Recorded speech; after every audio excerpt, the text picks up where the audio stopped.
আমরা ওয়েব সিরিজের শুরুতেই দেখতে পারি নায়ক ছোট, নায়কের বাবা মা একসাথে গাড়িতে করে এক জায়গায় যাচ্ছিল। নায়ককে নীতি কথা বলতেছিল, নীতি শিক্ষা দিচ্ছিল। এর ভিতরে হঠাৎ করে পিছন থেকে একটা ট্রাক চলে আসে, যে ট্রাক তাকে ধাক্কা দেয় এবং নায়কের বাবা অনেক চেষ্টা করে বাঁচার জন্য, কিন্তু সর্বশেষ পারে না। ব্রিজের উপরে যেয়ে ট্রাকটা তাদেরকে ধাক্কা দিয়ে পানিতে ফেলায় দেয়। তো ফেলায় দেওয়ার পরে যেভাবেই হোক নায়কের বাবা নায়ককে কোনোভাবে গাড়ি থেকে বের করে দেয়। বের করে দেওয়ার পর সে অনেক চেষ্টা করে বের হওয়ার জন্য, কিন্তু সে বের হইতে পারে না। তারপর সিন শিফট হয়। তারপর দেখা যায় নায়ক পাহাড়ে ট্রেকিং করতে থাকে, তার সাথে তার ছোট ভাই থাকে একজন। ট্রেকিং করার সময় তার ছোট ভাই হঠাৎ করে পাহাড় থেকে পড়ে যেতে যায়। সেই সময় হঠাৎ করে সে লটকে যায়। লটকে যাওয়ার পরে নায়ক তার ছোট ভাইকে অনেক কষ্ট করে বাঁচানোর পর তারা পাহাড়ের উপর উঠে।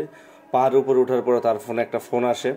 ফোন আসার পরে তাকে বলা হয় যে আজকে একটা কনফারেন্সে তোমার অ্যাটেন্ড করতে হবে। তখন সে সেই কনফারেন্সে যায়। কনফারেন্সের প্রফেসর, কনফারেন্স শুরু হওয়ার পূর্বে আমাদেরকে দেখানো হয় সে একটা লোকের সাথে দেখা করার সময় তাকে একটা চাবি দেয়। চাবি দিয়ে বলে, ঠিক আছে এই চাবিটা তোমার কাছে রাখো, আরেকজন আসবে এই চাবি তোমার কাছ থেকে নেওয়ার জন্য, তখন তুমি তার হেল্প করো। নতুন যে শিলেদার আছে সেই শিলেদার তোমার কাছে এসে চাবি নিয়ে যাবে, কারণ আমার ক্যান্সার হয়ে গেছে, আমি 6 মাসের ভিতরে মারা যাব। তারপর আমরা কনফারেন্স আমরা কনফারেন্সে আমরা দেখি যে প্রফেসরকে কোনো এক গ্রুপ ফলো করতে থাকে। সেখানে কনফারেন্সে যে প্রফেসর থাকে সে হঠাৎ করে হার্ট অ্যাটাকের অভিনয় করার পরে নায়ক তো ডাক্তার, সে যায় তাকে দেখার জন্য। তখন নায়ক তাকে বলে, তখন তার যে প্রফেসর নায়ককে বলে যে তোমার কর্তব্য পালন করার সময় আইসা পড়ছে।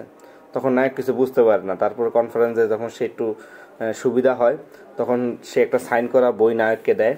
দেওয়ার পরে বলে যে এই বইয়ের ভিতরেই লেখা থাকে যে তার সাথে রাতে 3টার দিকে দেখা করতে যাওয়ার কথা। তো সেই সময় রাতে 3টার দিকে সে দেখা করতে যায় তার সাথে প্রফেসরের সাথে দেখা করার পরে প্রফেসর তাকে একটা ডায়েরি দেয়। সেই ডায়েরির ভিতরে নায়কের ছোট থেকে বড় হওয়ার সব স্টোরি থাকে। তখন প্রফেসর তাকে বলে যে আমরা হইলাম, তারপর প্রফেসর তাকে বলে তোমার বাবা মাকে কোনো অ্যাক্সিডেন্ট ছিল না, তাকে জান বুঝে মারা হয়েছিল। এটা হলো আমরা হলাম শিলেদার, আমরা হলো সত্যবাদী শিবারায়, যার ওনার সম্পত্তি ছিল সেই সম্পত্তির পাহারাদার। আরেকটা গ্রুপ আছে যারা এই সম্পদকে লুট করতে চায়, তারাই তোমার বাবাকে মারছে এবং এখনও তোমার পিছে ফলো করতেছে। তো এটা বলার পরে তখন নায়ক বুঝতে পারে না। তখন নায়ক একটা ডায়েরি দেওয়া হয়। তখন সেই ডায়েরিটা দেখতে থাকে। এই সময় দুজন ইলেকট্রিশিয়ান আসে প্রফেসরের ঘরে, কিন্তু ইলেকট্রিশিয়ানকে প্রফেসর ডাকে না, তারা জোর করে আসে। তখন প্রফেসর বুঝতে পারে যে এরা খারাপ লোক। তখন নায়কটা তাতে ডায়েরি দিয়ে বের করে, দেখো তুমি এখান থেকে চলে যান স্যার, পরে আমি দেখতেছি। তারপরে বিলেনকে দেখা হয়। তখন বিলেন বলে যে নিশ্চয়ই প্রফেসর কিছু করতেছে, তোমরা যায় তাকে সরাসরি জিজ্ঞেস করো। তখন 3টা গুন্ডা আসে। আসার পরে প্রফেসরকে জিজ্ঞেস করার সময় প্রফেসর মারা যায়। তখন নায়কের উপরে দোষ দেওয়া হয় যে প্রফেসরের নায়কে মারছে। তো তারপরে পুলিশ তাকে অ্যারেস্ট করে দিয়ে যায়। শেষ।